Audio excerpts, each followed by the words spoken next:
Seumpama ada sebuah polling yang topiknya adalah memilih presiden terbaik Indonesia, kira-kira siapa yang akan menjadi pilihanmu?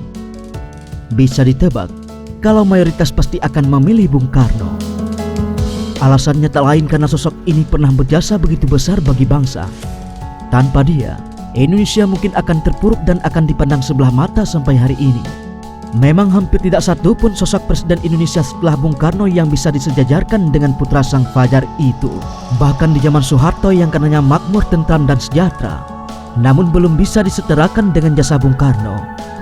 Dengan itu, sangat wajar kalau Soekarno kemudian selalu mendapatkan label presiden terbaik.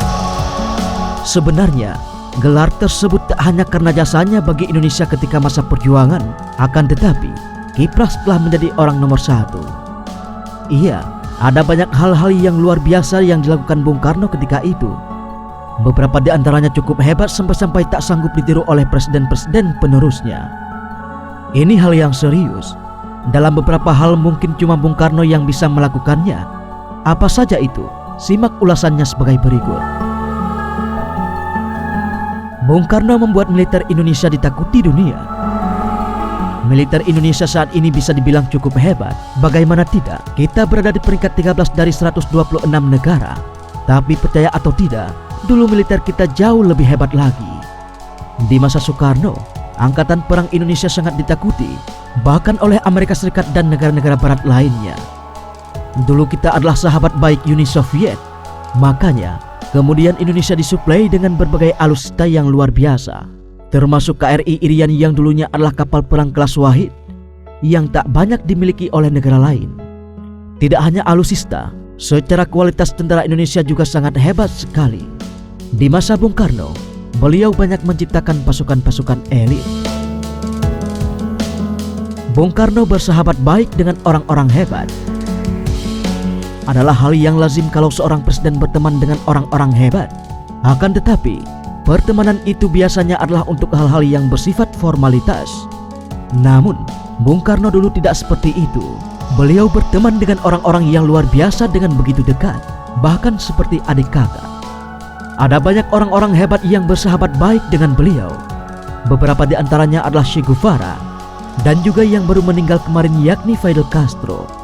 Bahkan, Bung Karno juga jadi sahabat Kim Il-sung, yang cucunya dibenci oleh manusia sebumi alias si Kim Jong-un. Bahkan saking dekatnya dua orang ini, bunga pemberian Bung Karno sampai dibikinkan semacam perayaan di Korea Utara. Presiden yang berani kan yang Malaysia. Soekarno memang sosok yang suka bernegosiasi, tapi ketika negaranya diganggu dan direndahkan, maka beliau tak lagi memandang diskusi sebagai solusi, melainkan menurunkan pasukan perang.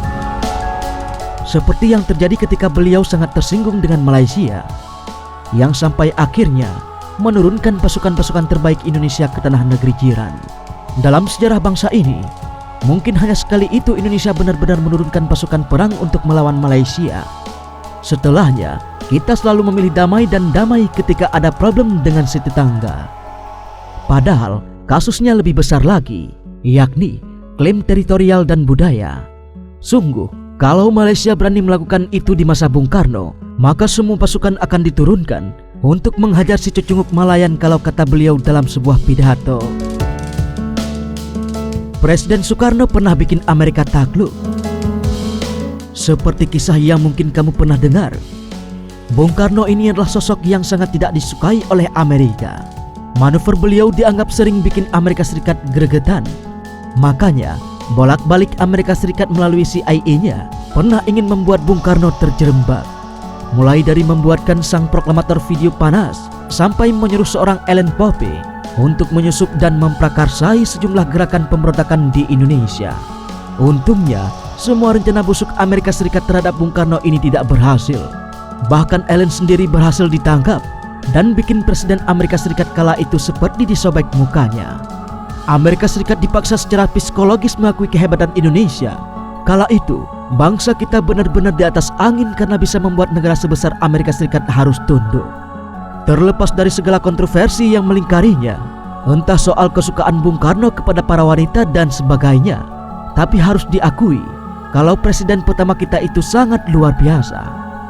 Kiprahnya benar-benar menginspirasi karena beberapa aksinya sangat gahar dan tak sanggup diulang lagi oleh para pemimpin setelahnya. Sayangnya, meskipun jasanya begitu besar, tapi akhir hidup dari Bung Karno ini sangat miris. Ia jadi pesakitan yang harus dirawat oleh seorang dokter hewan.